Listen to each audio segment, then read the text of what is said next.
Where do you draw the line between social drinker versus problematic drinker? What ideas and stereotypes come to mind when you contrast and compare a normal drinker versus the drunk or the binger or just the alcoholic? Well, today I want to discuss some conceptions or maybe misconceptions that I hear all the time from people on the interwebs just writing into me. I've got some frequently asked questions as well as some questions from my guy Stu, who has been behind the camera this entire time. We're gonna chat, we're gonna open up, and we're gonna talk about solutions. So let's go. Hey, what's up, my free and powerful friend? I am Magnify Maggie, the creator of the Magnify Method, which is here to help you think different in order to drink different or never again. Make sure you hit the subscribe button because we're dropping 2 motivational and educational videos per week. There's no doubt about it, alcohol is glamorized in our society. We are taught that we turn to alcohol whenever there's something going on, and then on the other hand, whenever there's nothing going on. We're automatically programmed to drink, which is why I'm even more upset at the stigma behind problematic drinking, because it's like, hey, everybody drink. But then if you struggle, then you are cast out. And that's not just the way things work. So today we're gonna talk about how to actually instill some moderation, what it looks like to cut back successfully. Yes, it is happening around the world. You just might not know anybody who has done it for themselves. And then also how to go ahead and embrace the identity that's gonna get you to your dream life. So, like I said, we've got questions from the audience. You guys have sent things in on Instagram or YouTube. And then Stu, my friend who's been behind the camera, has some interesting background with his history with alcohol. And he has been listening to me rambling for a long time now, and he's got his own questions. So let's go. Okay. All right, Maggie. So got a lot of questions, and I guess we'll start with some questions from the audience first. Yeah. So if I am just drinking on the weekends, but I drink a lot and I feel like I can't stop, am I an addict? I don't feel like I fit that mold, but I feel out of control. This is such a great question, and I honestly get messages like this to some extent that are very similar. It seems like a lot of people are struggling with that behavior, but because they don't feel that they fit in that mold of addict, they're left without a lot of strategies just to improve. And that's really a big reason why I created the Magnify Methods, to help those people on the alcohol use disorder spectrum, stages 1, 2, and then 3. And it sounds like this person, I definitely identify with, drinking really heavily on the weekends, feels like they have it together from Monday through Thursday, Monday through Friday, and then all hell breaks loose. That can be really defeating. And what I want to just offer to that type of person, this person specifically, is to dive in with confidence to that alcohol vacation. Because like I said, we've really seen alcohol glamorized in our society, so we think that's the normal thing to do on the weekend. But alcohol stays in your system, even with your mental and emotional aspects, for up to 4 days, if not longer, depending on how much you drank. So you're gonna feel mentally defeated for that Monday through Thursday, Monday through Friday. So it is that repeating vicious cycle. That's why a lot of times we really look forward to drinking on the weekend, because we felt the depressive hormones from our drinking last weekend, and now we're ready to get back at it. And to break that pattern and break that identity of the weekend binge drinker, it's just really important to look at your priorities and say, well, what have I been putting off? Have I been putting off physical fitness goals? Have I been putting off maybe getting my finances straight? And a lot of times this can cause anxiety, but when you just go ahead and take a little bit of action on the weekends, instead of going to the bars or hanging out with those specific people that cause you to repeat the patterns, just do one good thing for yourself that day. And over time, each weekend you do that, one more good thing on Friday, one more good thing on Saturday, the alcohol seems less tempting. And even if you do go out to imbibe with a few cocktails, I find that the clients that are able to do this don't take it to that blackout binge drinking high risk level. which then sets them up for better success the next weekend and the next weekend. So remember, progress over perfection. Don't beat yourself up, and just make sure you get your water and your protein while you're drinking, and let me know if you have any other questions too. All right, so question number 2 from the audience. I've been pouring some out for the homies, and it's helping. How can I feel better when the bottle is empty and it's time for water in bed?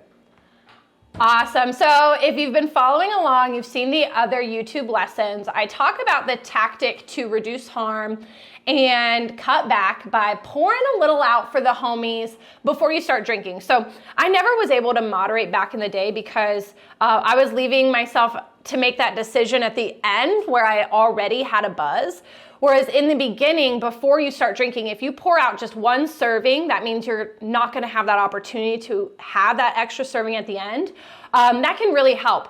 But it can still feel painful in the beginning when that bottle runs out or when the 11 cans of beer run out.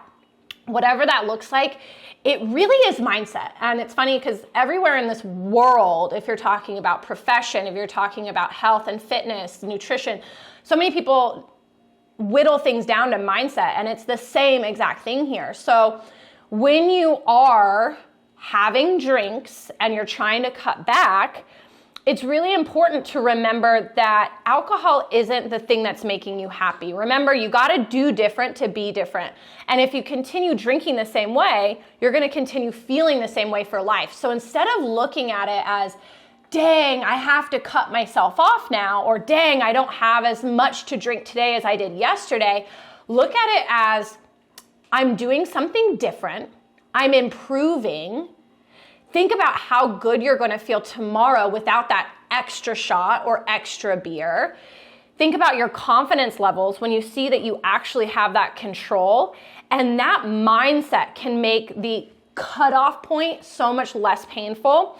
Something that I also love to do, especially in the beginning of switching from drinking something that was destructive, I would turn my mind to thinking about drinking something that was constructive, building me up. So when I would switch from my glass of wine or whatever the cocktail was, I would switch over to like a BCAA shake in a cocktail glass or water in a wine glass. The glass itself made me feel like I was continuing with the drinking, but then having something that was healthy in the glass that I was consuming gave me this rush of energy of like, wow, I know that I'm not making the best decisions all the time, but I am doing something good for myself. And when you do that, you start to crave doing one more good thing for yourself every day. So when you can replace the alcohol then to like a hydrating shake or a BCA supplement, or maybe an after drinking type of supplement, there's all kinds of vitamins on the market, then you can shift your mindset from, hey, I just drank some poison, to, hey, I just drank my antidote. And that really helps that cutoff moment. And then get some time before you go to bed. Make sure that you're at least not super intoxicated, maybe just taking it down to a buzz or almost sober by the time you go to bed so you can actually get good sleep. And that's going to be a big game changer in your emotional aspect as you're learning to cut back. All right, question number 3 from the audience. How often do you drink yourself, and how do you keep yourself from getting sloppy? This is a question that I get a lot because I have a lot of friends from my past life, as I put it, that saw me as baby deer, was what they called me, because I couldn't walk on my own 2 feet when I got to a certain point. They knew the frequency that I drank. They knew the personality and the person that I became when I drank. So they were really excited when I was like, hey, I'm going without alcohol for this whole 8 months and whatnot. And then when I was saying I'm bringing it back into my life, they were concerned. The average person will look at somebody with a drinking problem, see them take a break, and then see them reintegrate it into their life and feel nervous that it's going to end up exactly like it was. For a lot of people, that is what happens. You hear people all the time saying, well, I took time off. I know if I just had one more, I would just be back right where I was, addicted.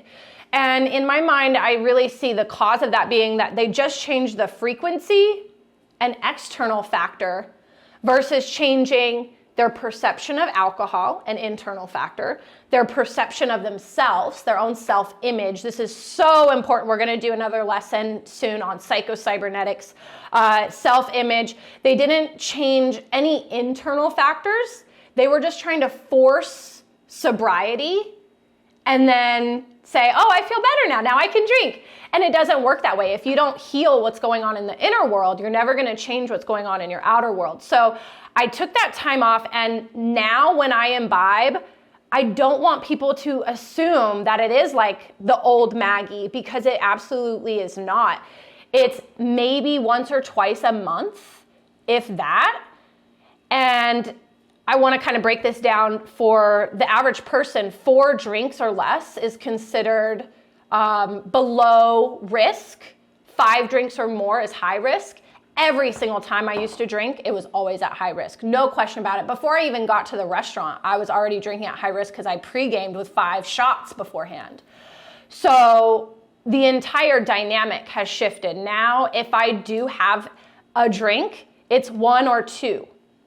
And then it's almost like if I had friends that are like, oh, let's go out afterwards, they would have to be pulling my arm to do that. I would be pretty resistant. I would be ready to go home. I've talked about this before, sleep. I'd be ready to get to bed, drink some water, and have an amazing day the next day. Whereas in the past, I was that person. Hey, we just had those 2 glasses of wine at dinner. Let's go to the bar. Let's go take shots. I was more of the antagonist to drink more, and now I'm definitely the person that just wants to chill. If we do drink, like, okay, cool, you can have as many as you want. I'm good with my 1 or 2. I think the only time I've gone really above risk was over a long period of time where we were drinking for 5 or 6 hours, and I was ready to be done and come home. So to say that I drink still is the honest truth, but to say I drink the same is so far past the truth that it doesn't make sense. I am not the same person. That's really what I want to just keep telling my story for. Those people out there that feel like they could never go sober, but they want to try moderation. There are people out there doing it. And there are people that completely change their identity and reprogram themselves so that alcohol doesn't hold that power. And I guess I just really want to stand as that sign of hope that it can be done and that you can be different. I guess, yeah, I thought of a question. Okay. I have a question for you. Okay. Do you think someone needs to hit rock bottom to decide to make that change? Okay, so there are 2 ways in which a person will change their identity or their beliefs about them. At Magnify, we use the word paradigms. This is a term taken from the laws of achievement and science of success. A paradigm is a mental program, a belief about yourself that's going to control all of your behavior. For me, drinking was a paradigm, the belief that I needed alcohol. A paradigm can be shifted through one of 2 ways. One way is high emotional impact. That would be the equivalent of rock bottom.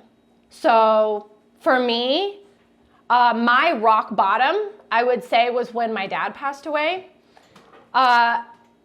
It brought about this sense that I needed to make a change. But that is not something that you can replicate. And it's also something that I don't want anybody else to have to go through to change their life. You know, I don't want somebody to have to go through a DUI to realize that they have to change their life, or somebody have to go through a death in the family or something that emotionally impactful. But that is route A to change your programming and recondition yourself. Route B is what we do with the Magnify method, which is paradigm shifting, belief shifting. And so through constant spaced repetition, you can change anything about yourself, including addictive behavior or even what you deem as alcoholism. Your thoughts about your alcoholism can be whittled down to a very simple statement. For me, that statement was, I have to have alcohol to be okay. And that's highly individual. I have to have alcohol to have fun. That is the belief that is on repeat controlling behavior. To trump that and reprogram that, you have to tell yourself, I am in control. I am fun when I'm clear-headed. I am fun when I'm in total control. These statements of polar opposition are what reprogram you, but you have to continue to say them, write them, believe them until you see it happening. And that is really what is reconditioning therapy for your mind, so that you can reprogram out those negative beliefs that control your behavior. So in short, no, I don't think somebody has to hit rock bottom. That is what happens most of the time, because people won't take the time to really develop their beliefs and take that thought audit like we talked about last week. All of these things that can actually lead to change, people don't unfortunately know how to do them. So they're kind of left waiting to hit rock bottom. I think that's what traditional recovery really promotes. Wait until you get to stage 4 of the alcohol use disorder spectrum to do anything about it. I was trying to and ah in my head on what was next best, because there's a lot of good questions that are related to it, seeing as I dealt with some of it myself. But what would you say, this one's kind of related to someone else maybe you know who's clearly an alcoholic. Mm-hmm. How do you broach the subject with them if they don't think they have a problem, or if they're not sure they have a problem, but they're pretty confident they want to continue drinking? Yeah, that's it's a sticky situation when you have somebody that you love that is struggling and you're unsure how to bring it up, if they're aware of it or if they're trying to hide it and not talk about it.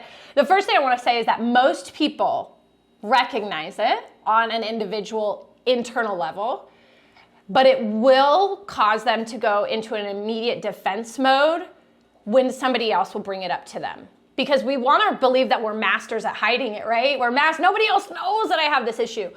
So when you're approaching to somebody that's in that position, it's going to be difficult, but you have to keep them in a positive frame of mind. And I know for myself, this is where I went wrong with my mom. I would almost yell at her. I would be so emotional and angry and frustrated with her. You gotta stop drinking. Look at what it's doing to your life.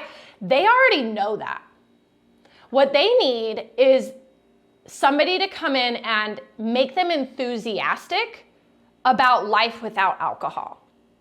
This is a big vision for the families of addicts with Magnify, one of the long-term goals to help this communication process, because like I said, it's so often that the family or the friends are frustrated. They end up taking that frustration out on the individual who's struggling with their drinking. The person who's struggling with their drinking already has emotional issues that they're dealing with, so they don't need to be put into more negativity. What they need is that shining light of like, let me help you pull yourself up by your bootstraps. So professionally speaking, the advice is to remind them of their good personality traits, to remind them all of their potential, and not even really mention the drinking aspect. Like I said, they know that they're struggling. They're probably not happy with it. In fact, if they get defensive, that's a sign that they're not proud of their behavior. But they don't need one more person putting them into a negative frequency physiologically. Bob Proctor says, no intelligent action comes from somebody in a negative mindset. So we don't want to put them in an even more negative mindset. We want to help pull them out and realize their power, realize their potential, that they are a magical freaking human being, and they've just lost some of their own sight for a little while, and that we're here to help them. We're here to help them remember that. If I could go back and do differently for my family members that struggled, I definitely would, but now I know do differently in the future. I love being accessible to each and every one of you to answer these questions. I always talk about how addictive drinking behavior is such an individual issue that if you are struggling, if you resonate with the questions and answers that Stu and I chatted about today, remember that Magnify is here for you. Check out the description below. There's links to contact me. There's links to get right into the 6-week self-paced online program, as well as a link to a questionnaire, which would help me see how to help you along a 90-day Magnify mentorship program. We can get on a free consultation and talk about what success looks like for you. Don't forget to subscribe. Also, we've got another video releasing this week just for you. Lots of education and inspiration. So until next time, make sure you are staying positive and thinking different in order to drink different, or never again.